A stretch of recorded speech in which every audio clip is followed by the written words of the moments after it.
Halo, Assalamualaikum warahmatullahi wabarakatuh. Inilah tahap pelaporan SPT PPh orang pribadi. Pertama, ini kita bisa mengakses atau login ke portal wajib pajak, yaitu spt-simulasi.pajak.go.id. Pada halaman login ini, kita bisa memasukkan ID pengguna menggunakan NIK kita, yaitu dengan 16 digit. Setelah memasukkan ID pengguna, kita lanjut ke masukkan kata sandi. Untuk mengetahui kata sandinya, kita klik tanda tanya merah, lalu di situ ada kata sandinya, kita copy aja, langsung kita masukkan. Dan selanjutnya itu pemilihan bahasa, yaitu bahasa Indonesia, dan klik login.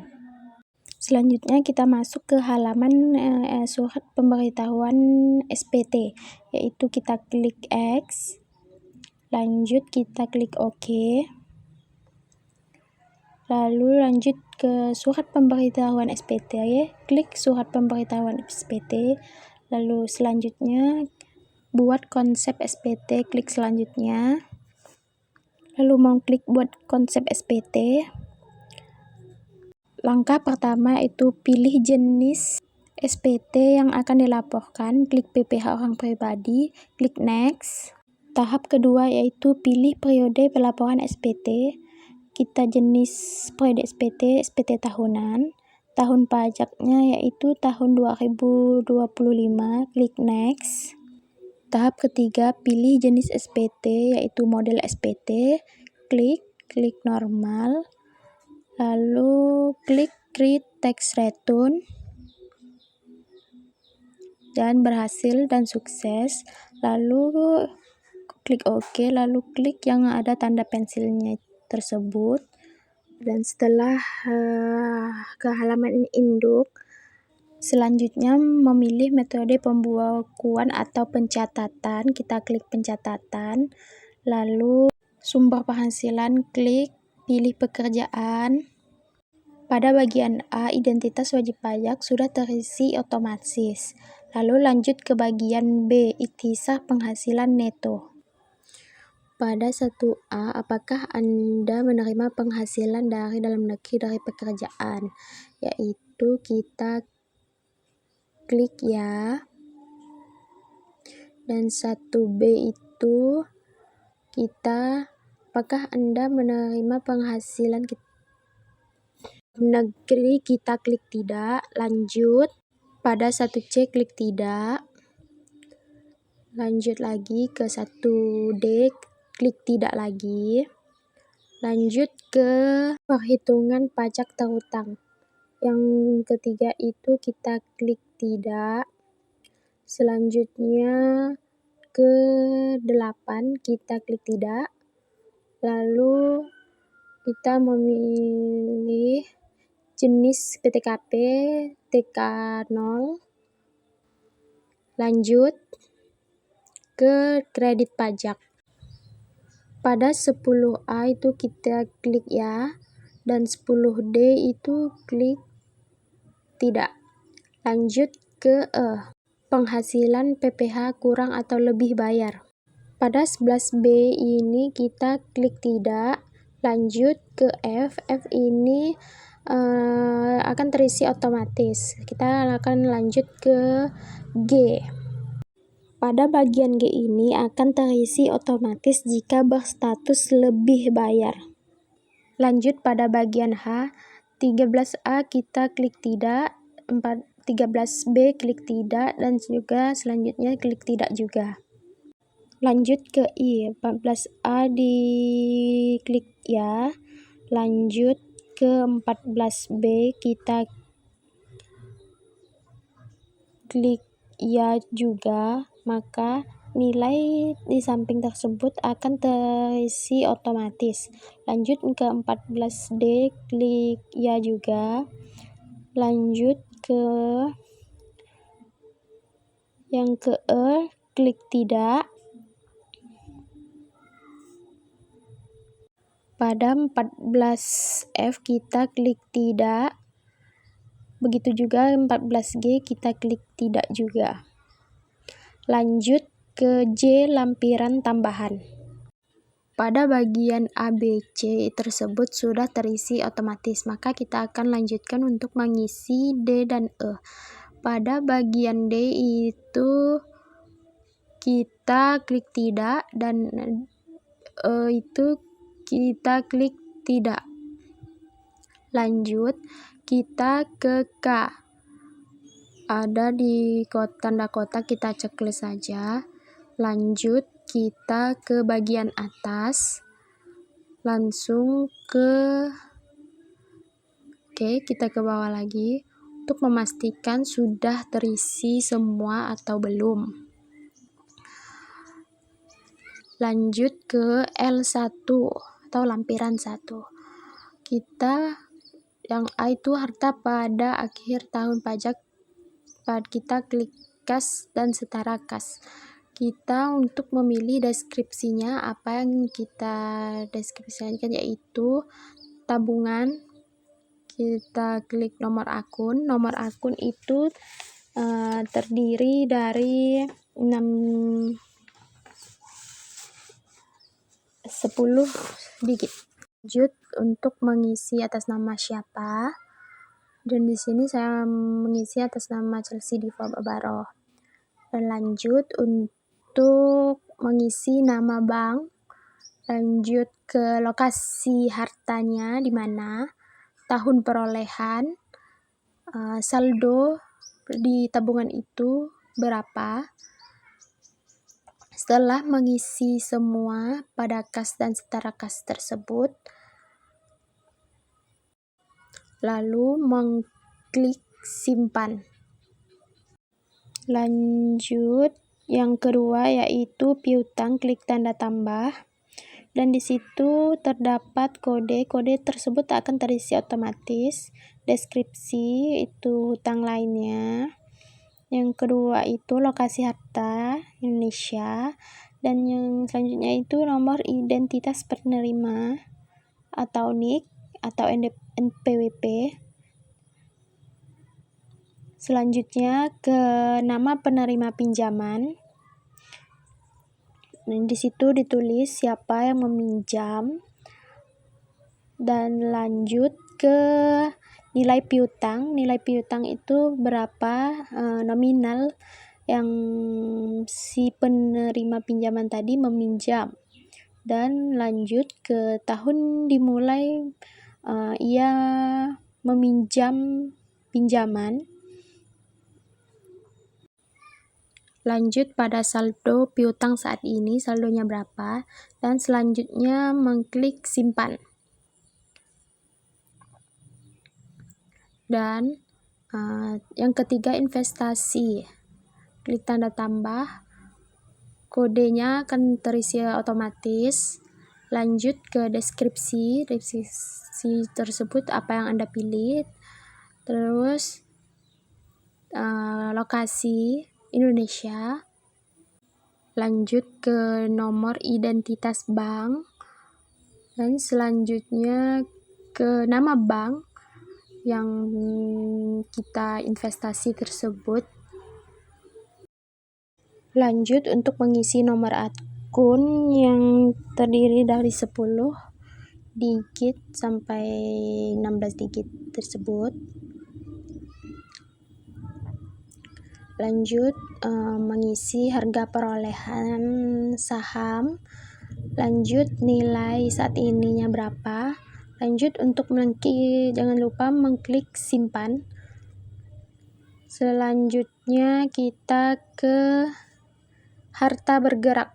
Harta bergerak kodenya seperti biasa, kodenya akan otomatis terisi. Di sini saya mengisi tipe sepeda motor dengan merek model Mio M3. Lanjut ke nomor polisi atau registrasi. Nomor polisinya berapa. Lanjut nomor identitas, lanjut ke nama pemilik, mengisi nama pemilik,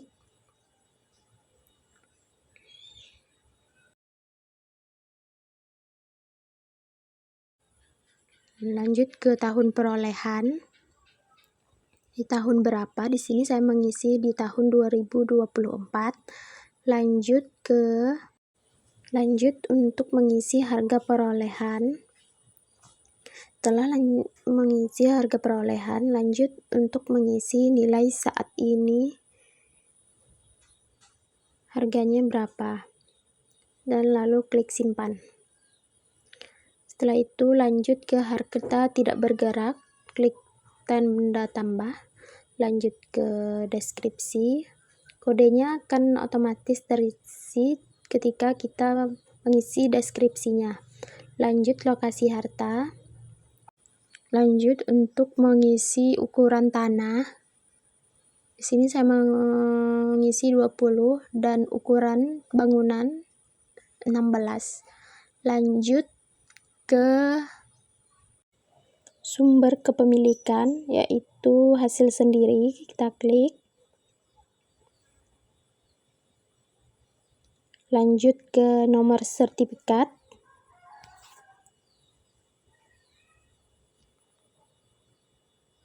Lanjut untuk mengisi tahun perolehan.